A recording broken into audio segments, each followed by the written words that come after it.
Oh, wow, he was great. God, I thought I was the only good straight man here tonight.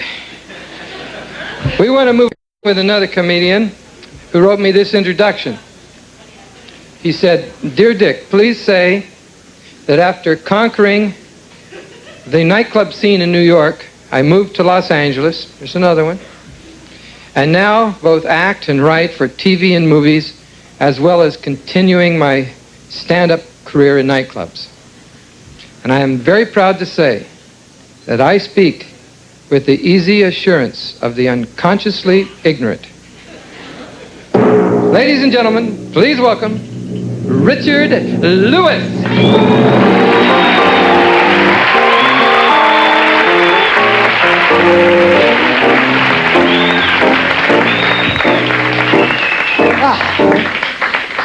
Thank you. Boy, this is it's an exciting night for me. It's you're a hot crowd. I'm hot. I'm just hot, period. And this is a frightening profession. I was a schmuck. I could have been a caterer. I realize now. Nah, I don't want to be negative. It's too hot. It's too nice up here. Look, I got to tell you something. My mother lives in Jersey. How did she get the Roxy backstage number? It's really unbelievable. I just thought... Anyway, L.A., a lot of couples here tonight. I'm just... I am not taking it for granted anymore. I broke up with someone. Damn, I had a terrific relationship. I couldn't make the commitment, and it's a bitch when you get divorced or you break up. You go out with new people. You keep thinking of your ex. It's on your brain like a skull cap. You can't get rid of it, And I had a great date last week. I picked the woman up, and she says, "Well, let's go out for dinner." And I said, "Sharon always ate too." I was just really,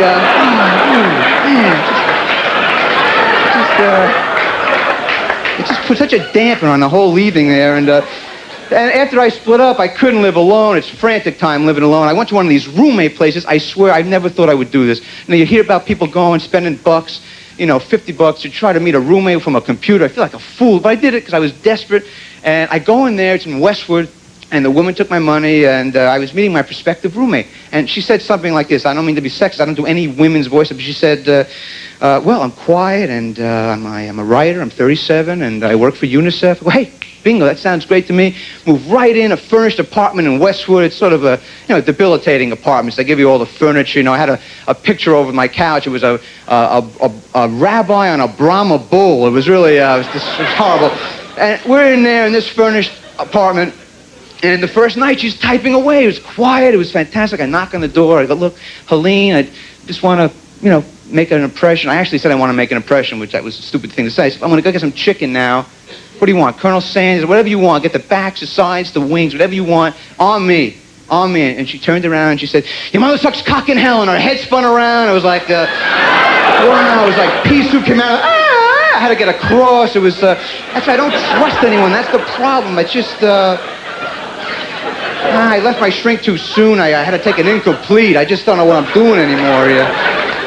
I'm not going back no more. That's too much bread. 60 bucks. I'm going to Evelyn Woods. It's like speed therapy. It's cool. It's like, you hate your mother, you hate your father, $5. Boom, you get out of there. It's, living alone, I can relate to you if you feel bad about it. It's a little frightening. It's sort of a conspiracy when you live alone to make it tough. I mean, like I had this home box office jacket. I was trying it on. My button fell off, and I didn't have a needle. Needle. Gee, sorry, needle. I was possessed for a second. I didn't have a needle. Oh, I'm back. Sorry. I didn't have a needle. Gee, I'm sorry. A needle. Didn't have a needle. Needle. Gee, it's a frightening thing. Needle. Didn't have a needle. And, needle. Didn't have a needle, and I had to go. I went to the food store to get a needle, and you can't get a needle if you're single. You have to get a package, ton o' needles. It's the most humiliating thing. Had to get the barrel o' thread. Had to roll it home on a. There's an upside. There's an upside to being alone. You have more time for yourself. You do things like. This is like a cable thing. I said, I'm going to get cable. I'm going to just invest the money. I said, I'm going to be home a lot. I'm going to watch movies. I got this little manual that said, Manhattan and Ordinary People. I get the book. I was psyched up until I opened up the book. It laughed. It laughed at me when I opened up the book because Manhattan was on twice. No, it's on tonight and 40 other times this week. The Hatchet That Couldn't Say No is on. try to get some sun. Only time I look like I have a tan is with makeup for a show. I am pale city. It's like, and I sit by this little horrible pool. It's like I have stingrays in this pool. It's like a frightening thing. And it backfired on me. The sun affected me. First of all, I'm sitting there in these little lounge chairs, which they nail on. It's like really embarrassing. And I'm always between two people on weekends who do the LA Times crossword puzzle. And I feel so inadequate about words. And I'm always between brilliant people. Like someone will say, what is that? God damn, it's 27 words. It's Danish for splitting the atom. What the hell is that again? And the other person, man, I run upstairs. I get my TV guy out of the sock drawer because that puzzle in the back, it's a boon to mental health, that puzzle. It's for chimpanzees and morons. It's, 28 across, the dinosaur, they leave the W off. It's, I don't even know why I even try to care anymore. Appearance, it's all how you feel in the guts, I have pals now trying to take me out places after you break up. I went to a rock concert. I'm pretty straight, and took the Springsteen concert. And my friend brings a little joint, and he says, we're going to get wrecked. Oh, wow. Okay, look, whatever you want to do. And he puts the roach in a Sears shopping bag with his children's furniture over it, and he's schlepping this thing into the Forum. We're going to get stoned. Wow. We're sitting there, and he's looking for the joint for the entire show, and I'm next to a 9-year-old kid, like a 40-piece water pipe next to him. It was like he was dealing a coke from a guy from Bolivia, had a register on his thing here. It was like I just felt so out of touch. I go to a punk rock club. It's so violent. We went on Machete Night, too, which is really... I don't do the new dances there. I do the monkey. It's outdated now, They heckle you when you dance, and... these guys are doing splits, they're throwing torches in the air, they're roasting wild boar in front of them, and it's all physical. It's all physical. That's, I know I look angry up here, I'm not, I just feel it's physical, because my ex, Sharon, she was just so liberated sexually, I just couldn't come up to it. I felt so uptight in bed. I didn't know what to expect any night. It was like, I could have turned around and she would have said, did you bring the explosives? Oh, I'm sorry, I didn't, I tried to catch up. I played a little catch-up ball. I went to the bookstores. I got all the Joyous Sex books. Forget about it. It's like you feel like a Momo if you don't do more than position. Come on. Position 1 and 2 is like you can't do that anymore. Position 3005, you're in bed. Your wife's holding a wok, And are we having intercourse now? Are you in the house now? Are we gonna have a child like this? It's just I don't get it. It's plus, I can't express myself. I really envy men and women who can express themselves while you're making love. To be able to, Barry White to me is, the best.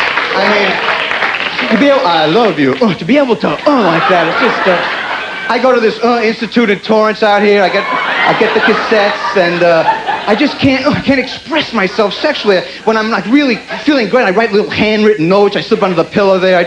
I get crazy. As soon as I'm having an orgasm, I give away family secrets. I go wild. We got coal mines in Montana. Oh, damn, I didn't mean to tell you that. And I just can't express myself. Once I tried to yodel. I just went wild, and 3 game wardens knocked on my door, and it was like, I try to be sensitive up front. A lot of men, I think, fall into this category. While you're in the act, it's like, I love you. You are everything to me. You are my life. It's real sensitive time. But, as soon as you, have an orgasm, hey, any more frozen waffles in the freezer? Just, get that. I think women are so lucky genetically. It's the best. You can make love so much. You can make love so many times in one night. It's sensational. Man, let's face it. We know. I know you know this. I'm not, unless you're a parakeet, you know what I'm talking about here. But, after one time, it's, for a minute, check, please. And we know it's true, and yet I bullshit in bed that I can't own up to that fact. Let's make love again, Rich. Yeah, I'd like to. I think I'll put aluminum siding on the house first, and, gotta lie, and the bottom line of all this, just want to be yourself. I want to express this because I swear it's a hereditary Here it is. When I meet someone for the first time, I want to be myself. Here it is. I'll say this, and I want to fart. I say this right now, and I say this because it's a hereditary thing. My family, my father blitzed us out of North Jersey and always denied it. If only he would have farted like a mensch, like a regular guy, we never would have gone to psychoanalysis. Boom, pop, there it is. Oh, no way in a million years. It's unbelievable. It made us so nuts, He just couldn't own up to it. Our family crest. There's 6 men fleeing a game room. It's really a horrible thing. It's horrible. He couldn't admit it. My mother loved, she'll never fart in an air. She represses her whole existence. Like, I mean, when she started doing Sullivan around the house, we knew another neighborhood was going up in flames. My brother never farted. My brother was a bully, and bullies have no time to fart. They're giving you noogies on the head there. He was too tired. My sister, never. She always wore a prom dress. You can't fart in a prom dress or in a rented tuxedo. That's a law in the Koran or something. But my old man, forget about it. Boom, pop, there it is. Oh, no. Our parakeet used to cover its eyes with its wings around the house. My grandmother flipped out. Look, I don't want the green card. It's cool. I'll go back to Romania. It's okay. Boom, pop, there it is. There was like a haze over our house. We didn't know where we lived. We needed lanterns like in Moby Dick. Are we here? Boom, pop, there it is. Oh, no, it wasn't me. It was a coyote. It was a coyote over there. I got to get off. You're a wonderful crowd, and